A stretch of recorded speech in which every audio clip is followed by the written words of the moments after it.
Hola mis amigos, ¿cómo se encuentra todo ese público querido? Aquí nuevamente con este nuevo video para ustedes. En este momento estamos cruzando el río Lempa aquí en El Salvador por el lado de San Juan del Edén. Vea qué hermoso, estamos mirando este hermoso río y allá al fondo unas montañas muy bonitas, muy hermosas. Vamos en una excursión a visitar la tumba de Monseñor Romero a la capital salvadoreña, así que nos vemos en un instante. Bueno, ya hemos llegado aquí a San Salvador, El Salvador. Estamos aquí en el lugar donde nos van a enseñar donde asesinaron a 6 sacerdotes en los años 80 o 70, finales de 70. Los militares asesinaron a 6 sacerdotes en el tiempo de la guerrilla en El Salvador, así que ahorita vamos a ir para arriba a mirar. Personas en encontrar los restos de los padres tendidos acá en el jardín, y como él era jardinero, él hace una analogía de que las rosas antes eran 6 y las 2 de en medio. Por la temporada no se aprecia, pero las 2 de en medio tienen un color diferente, son de color amarillo, porque hace referencia a su hija Celina y a su esposa Elba. Y las rosas que los rodeaban eran las de color rojo, que eran 6 por los 6 padres. Y ya después con el tiempo se pusieron más rosas porque por los demás asesinatos de los otros sacerdotes.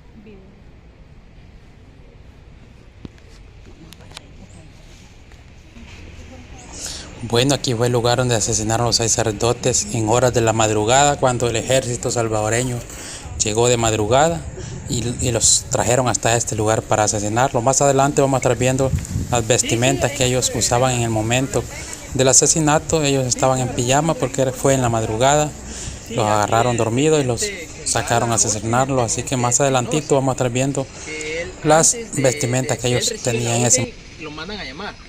Va el ejército, llega al batallón, y el coronel Benavides, que era un rango mayor que él, le da la orden de que tiene que venir acá a asesinar a los padres.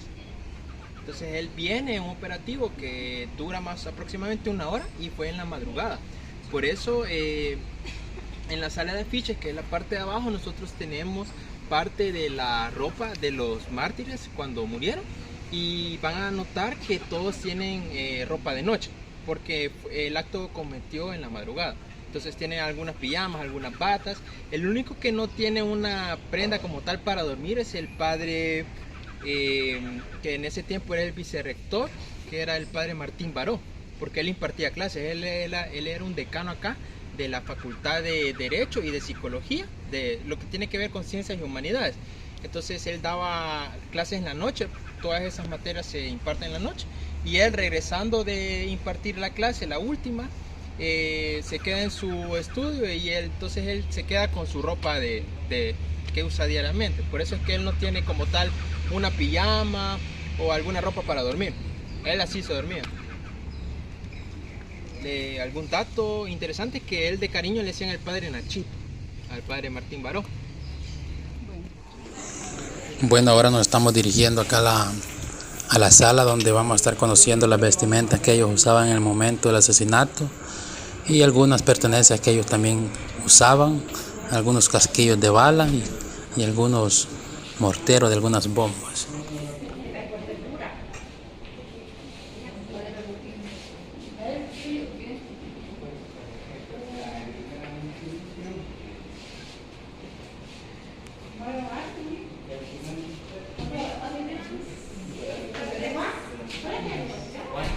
Buenas tardes, yo les voy a estar acompañando si gustan.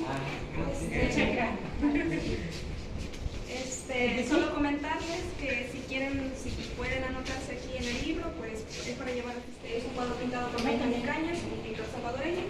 En un principio se le llamaba El Entierro, después se le cambió el nombre a Muerte y Resurrección a Monseñor Romero. ¿Qué quiere contarnos este cuadro? Este cuadro nos trata de dar una representación de quienes rodeaban a Monseñor Romero en el momento de su martirio.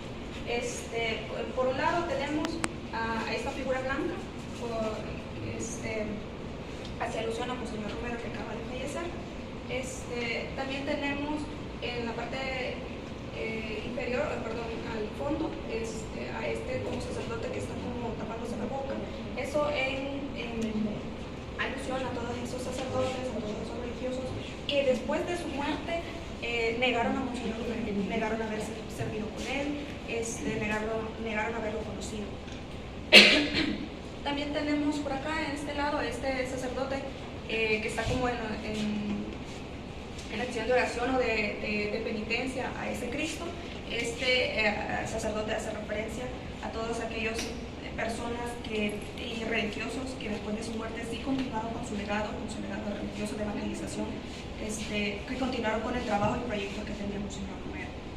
También tenemos aquí al fondo a este soldado que está como escondiéndose. Esto hace alusión a el soldado que mató a Monseñor Romero y por ende representa a la muerte en sí mismo. También tenemos a este sacerdote aquí que está como en son de indiferencia, como de repudio. Este sacerdote representa a todos aquellos que negaban a Monseñor Romero y que pedían su destitución en vida al arzobispado y al Vaticano. También, si podemos observar, este sacerdote está rodeando con su báculo a una figura de túnica negra. Hace alusión a los llamados orejas en su tiempo de guerra, que eran las personas que tildaban a las demás personas como los chutes, por decirlo así, y los sapos. Y se les atribuye indirectamente muchas muertes en la época de la guerra y la conquista. También podemos observar en esta parte de acá a una mujer desnuda con una flor en el pecho de Monseñor Romero, hace alusión al pueblo salvadoreño, al pueblo que fue pisoteado, que fue maltratado y reprimido durante la guerra civil. También en la parte de abajo tenemos a un bebé que está siendo como pisoteado.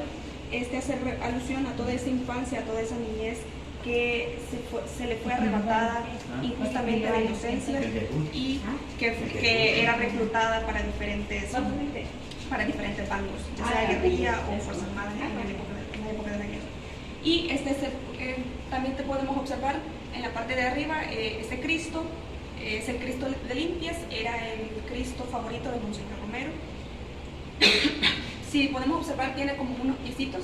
Eso hace alusión a que la iglesia tiene que ser caminante, no se tiene que quedar solo en una parroquia, solo en una infraestructura, sino que tiene que llegar a todos los pueblos más necesitados. También podemos observar esta vela que hace alusión a aquel pasaje de la Biblia donde dice que se tiene que encender la luz para ponerla en lo alto y que ilumine la casa y no debajo de la cama o escondida para que no el padre Rutilio Grande. El padre Rutilio Grande falleció, si no me equivoco, el 12 de marzo de 1977. Él fue en un principio el director del seminario San José de la Montaña. Luego de eso fue destituido y lo mandaron a una parroquia en el Paisanal, en Aguilares, donde él ejercía. Él era un sacerdote muy devoto y cuando llegó a la parte del Paisanal vio que las personas estaban siendo reprimidas, porque la parte del Paisanal eran personas campesinas, personas que se dedicaban al campo, más que todo de la siembra de la caña de azúcar. Entonces, cuando el padre Rutilio Grande llega al Paisanal, ve la represión que estaban sufriendo los campesinos por parte de la oligarquía en ese momento y empieza a pronunciarse, empieza a formar organizaciones campesinas, cristianas, y para que pudieran velar por sus propios derechos. El padre Rutilio Grande se manifestaba en cada homilía que podía, haciéndole ver a las personas toda la represión que estaban viviendo y toda la limitación a los derechos humanos que vivía. Entonces, con esto, el padre Rutilio Grande empieza a ser visto como una amenaza para el gobierno en ese entonces. Era el año 77, empezaba inicios de guerra, entonces cualquier persona que pronunciara o tildara lo malo que estaba haciendo el gobierno en ese momento, pues era signo de guerra para ellos. Entonces, personas que tendrían que ser eliminadas en ese momento. Él fue uno de los primeros sacerdotes que trajo la misa en español, porque anteriormente se celebraba en latín, si no me equivoco, y se celebraba dándole la espalda al pueblo. En cambio, el padre Rutilio Grande fue uno de los primeros en dar la misa de cara al pueblo y en español. También enseñaba a leer a los campesinos, era muy devoto de la pobreza en ese momento, entonces era una persona muy humilde. Él falleció, como ya dije, el 12 de marzo del 77, fue interceptado por 5 oficiales vestidos de civiles y acribillado en medio de la carretera a la altura de los campos de caña. Junto con él falleció Manuel Solórzano, de 75 años de edad, que era el sacristán en ese momento de la parroquia, y Nelson Rutilio Lemus, que era el acólito que siempre lo acompañaba de 12 años. Él se dirigía en ese momento hacia la parroquia para celebrar la misa de las fiestas patronales, y por eso es que dentro de las pertenencias que se encontraron al momento de su asesinato podemos observar, por ejemplo, el misal que se iba a utilizar en ese momento en la iglesia para la celebración de la misa. Tenemos el bolsón de Nelson Rutilio Lemus, el acólito, y algunas de sus pertenencias que llevaban. También tenemos el pan y el vino que iba a ser ofrendado en la misa. Tenemos también unas piedras y pañuelo empapados de la sangre del padre Rutilio. También tenemos su camisa, la que llevaba puesta. En el momento de ser acribillado, entonces pueden ver las marcas de las balas en este costado de acá. Y se podrán preguntar por qué no tiene rastros de sangre. Eso es porque cuando fue encontrada la camisa, la persona encargada del padre Rutilio de lavarle las cosas, cuando vio la camisa ensangrentada, de un solo la lavó. Entonces por eso no se le ven como vestigios de sangre, pero se le pueden ver las marcas de las balas. Y esto es el área del padre Rutilio Grande.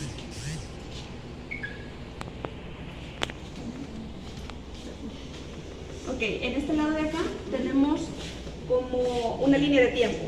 Después de la muerte del padre Rutilio Grande empezó a darse como una brecha y el Estado empezó a asesinar, a matar, a desaparecer a cualquier persona que dijera ser religiosa, que portara una Biblia o que incluso se persinara. Entonces, aquí en esto se puede ver que desde el 77 que murió el padre Rutilio Grande empezó esta matanza de religiosos que eran devotos a la evangelización y los mataron por eso, solo por el simple hecho de profesar su fe. Algunas de las historias, entonces no hay mucho problema.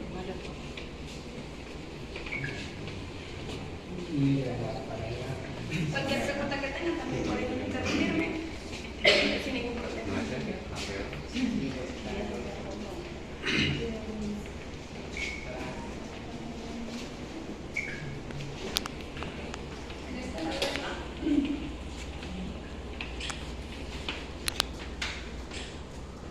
En este lado de acá tenemos un área designada a Monseñor Romero. Yo creo que es el salvadoreño más conocido nacionalmente, ¿verdad? Hace poco fue beatificado y canonizado por la Iglesia Católica y ahora es santo. La vida de Monseñor Romero estuvo llena de mucha violencia, por decirlo así, porque nació por ahí como en los años 1917, creo, más o menos. Nació en inicios de la Primera Guerra Mundial. Ya de ahí se va a Roma a hacer sus estudios, allá por los años 30. Estaba también, bueno, eso fue aquí en El Salvador, empezaba la guerra contra la represión contra los campesinos. Tenemos, por ejemplo, la masacre del Mozote. Yo creo que es como la más escuchada, porque por la brutalidad de esta masacre. Se dice que fueron aproximadamente 1000 víctimas en esa masacre, aunque aún no se sabe la cifra exacta, debido a que la exhumación de los cuerpos se hizo mucho después de la masacre, porque fue en tiempo de guerra y en tiempo de guerra pues no se podía hablar de nada. Entonces, debido al tiempo que había pasado, la exhumación pues no es muy clara, ¿verdad? Entonces, por eso se tiene que solo un aproximado de 1000 víctimas son las que se encontraron, pero podrían ser muchas más. ¿Qué es lo curioso de esta masacre? Fue entre el 10 y el 13 de diciembre del 81, de 1981, en el cantón El Mozote. Este fue perpetuado por el batallón Atlacap. Estos entraron a la parte del Mozote e hicieron dos filas, una de hombres y una de mujeres, y empezaron a dispararles a sangre fría. ¿Cómo se sabe todo esto del Mozote? Pues debido a la sobreviviente, la única sobreviviente de esta masacre, que es Rufina Amaya. Ella, después de que sobrevivió y pudo evidenciar todo lo que pasó, pues comentó y reveló todo lo que sucedió. Ella cuenta con lujo de detalles todo lo que se sufrió. Entre ellos le asesinaron a toda su familia, eran 4 hijos, un bebé, entre ellos un bebé de meses, y a su esposo. Ella cuenta de que habían una fila, y el soldado les empezaba a acribillar. Ella logró salvarse porque era la última. Entonces, en un descuido del soldado, ella se escondió en un matorral. Y desde ahí pasó toda la noche, toda la madrugada, observando todo lo que sucedió, ¿verdad? Se dice de que a los bebés menores de 2 años los tiraban al aire y en el aire les disparaban. A los niños entre 2 años y 12 los colgaban en los árboles. Y ya cuando se cansaron de estarlos matando uno por uno, lo que hicieron fue meterlos todos a la casa comunal y prenderles fuego. Esto es lo que se sabe del mozote. Se puede consultar mejor en la bibliografía de Rufina Maya, en su libro Luciérnagas del Mozote, si no me equivoco. Ahí se puede leer con lujo de detalles todo lo que sucedió esos días. También tenemos la masacre del río Zumpul. Se dio en Chalatenango y por parte de la Fuerza Armada, ¿verdad? ¿Qué pasó? Fueron alrededor de 600 víctimas. Estas víctimas eran personas rurales, porque en ese momento las personas rurales del campo eran las mayores violentadas, ¿verdad? Entonces lo que hicieron fue que decidieron irse para Honduras. Esto fue a la altura de la frontera entre El Salvador y Honduras, pero como habían orejas, estas personas se encargaron de denunciar y tildarlos que eran guerrilleros, y le avisaron a la Fuerza Armada salvadoreña. ¿Y qué hizo la Fuerza Armada salvadoreña? Le avisó a la Fuerza Armada hondureña, diciéndole que los que iban ahí eran guerrilleros. Entonces lo que hizo la Fuerza hondureña es taparles el paso para que no pasaran hacia Honduras, y como no tenían de otra, se tuvieron que regresar las personas. Sin embargo, cuando regresaron, ya la Fuerza Armada salvadoreña los estaba esperando, los tenían acorralados, y empezaron a dispararles. Esto fue alrededor del 14 de mayo del 81 igual, no, perdón, del 80. Sin embargo, como era tiempo de invierno, el río estaba crecido. Entonces el río Zumpul era como de los ríos más peligrosos en ese momento. Entonces las personas, en su desesperación, porque los estaban balaceando, se tiraron al río. Se dice de que el río se tiñó de rojo de tanta sangre que se derramó. También tenemos la masacre de la Quesera. Esta sucedió en Usulután, y igual el responsable fue el batallón Atonal y Chupín. Se estima que el número de víctimas fue de 617. Esta masacre se debió como un acto de represalia, porque la guerrilla unos días antes, el 15 de octubre del 81, había caído botado el Puente de Oro.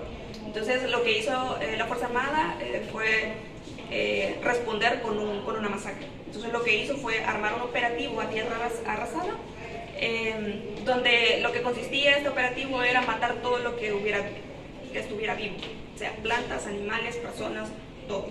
Entonces lo que empezó el operativo, y en ese operativo pues se contabilizan alrededor de 617 víctimas de personas. Y esto es lo que se sabe, ¿verdad?, de algunas de las masacres más importantes durante la guerra civil. ¿Y estos son los que tienen que son los... Sí, son algunos vestigios de la masacre del Mozote. Estos son algunos vestigios, tenemos algunos cartuchos de balas.